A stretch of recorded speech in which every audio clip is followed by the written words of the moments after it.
नमस्कार दोस्तों, मैं अरविंद कुमार यादव आपके अपने YouTube चैनल पर स्काई करंट न्यूज़ कार्यक्रम में आपका स्वागत करता हूं।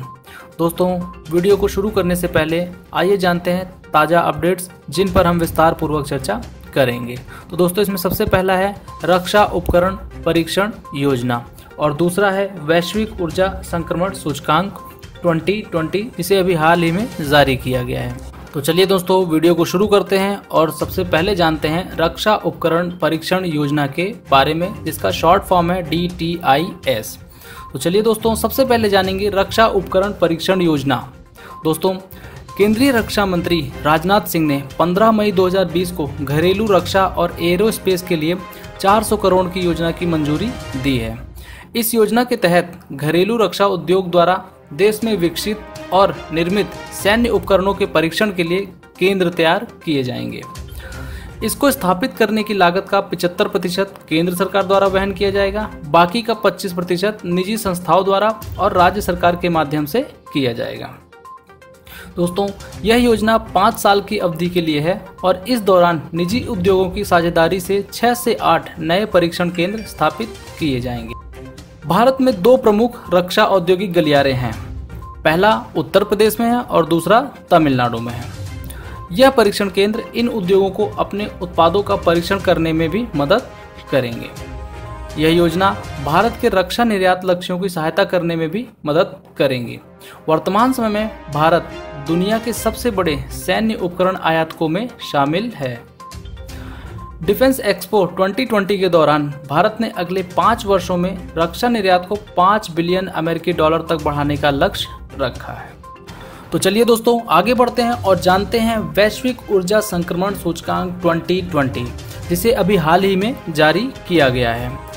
दोस्तों, वैश्विक ऊर्जा संक्रमण सूचकांक विश्व आर्थिक मंच जिसे वर्ल्ड इकोनॉमिक फोरम के नाम से जाना जाता है के ऊर्जा संक्रमण सूचकांक में भारत को 115 देशों की सूची में 74वां स्थान मिला है। दोस्तों, विश्व आर्थिक मंच ने यह वार्षिक रैंकिंग 13 मई 2020 को जारी किया है। विश्व आर्थिक मंच के अनुसार भारत दुनिया के उन कुछ देशों में से एक बन गया है जिसने वर्ष 2015 से लगातार साल दर साल प्रगति दिखाई है। तो चलिए दोस्तों, आगे बढ़ते हैं और जानते हैं भारत के संदर्भ में कुछ महत्वपूर्ण तथ्य।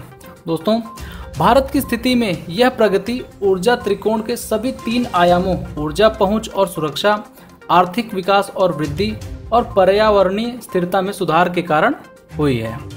वैश्विक ऊर्जा संक्रमण सूचकांक में भारत की रैंकिंग में सुधार सरकार द्वारा अनिवार्य तौर पर लागू किए गए अक्षय ऊर्जा विस्तार कार्यक्रम के कारण हुआ है, जिसे अब वर्ष 2027 तक बढ़ाकर 275 गीगावाट कर दिया गया है।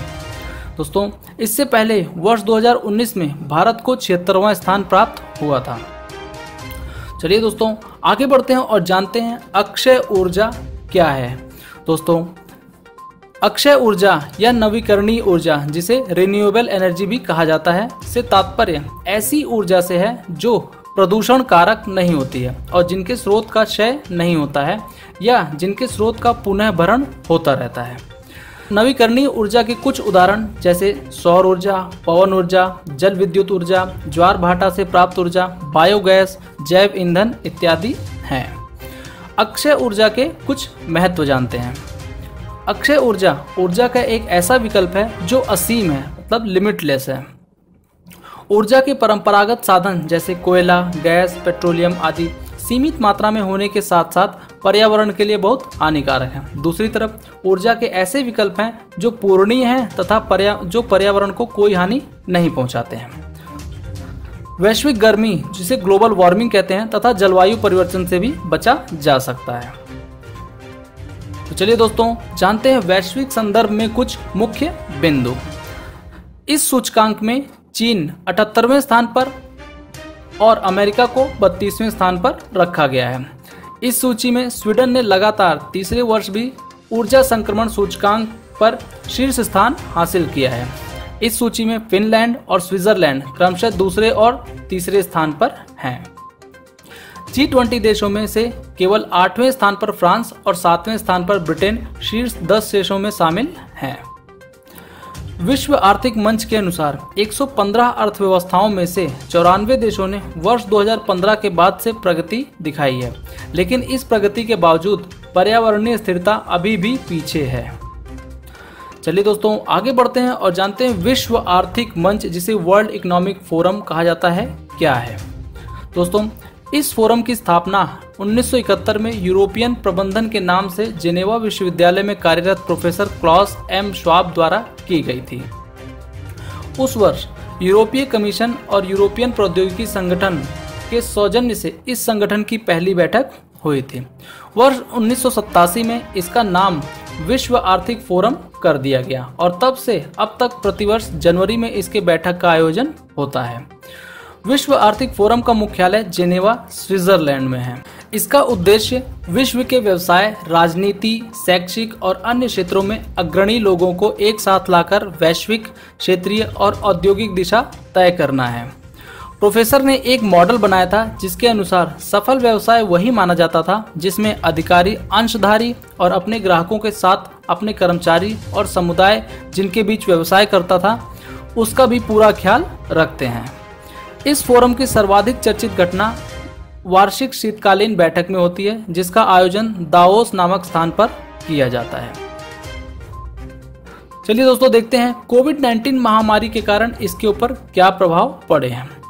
कोविड-19 महामारी ने ऊर्जा क्षेत्र को कई प्रकार से प्रभावित किया है, जैसे वैश्विक ऊर्जा मांग में बहुत भारी मात्रा में गिरावट आई है, मूल्यों में अस्थिरता आई है, मांग में अभूतपूर्व गिरावट आई है, सामाजिक आर्थिक लागतों को जल्दी से कम करने के लिए बढ़ते दबाव के रूप में पड़ सकता है, ऊर्जा क्षेत्र से जुड़े लोगों के रोजगार को प्रभावित होना पड़ रहा है। तो दोस्तों इस वीडियो का यहीं अंत करते हैं और दोस्तों अगर आप लोगों को हमारी ये वीडियोस पसंद आए तो हमारे इस चैनल को सब्सक्राइब करिएगा, अपने फ्रेंड्स में शेयर करिएगा और दोस्तों हमारे लेटेस्ट वीडियोस के अपडेट्स के लिए बेल आइकन को ज़रूर प्रेस करें। तो दोस्तों मिलते हैं आप लोगों से नेक्स्ट वीडियो में। Thank you.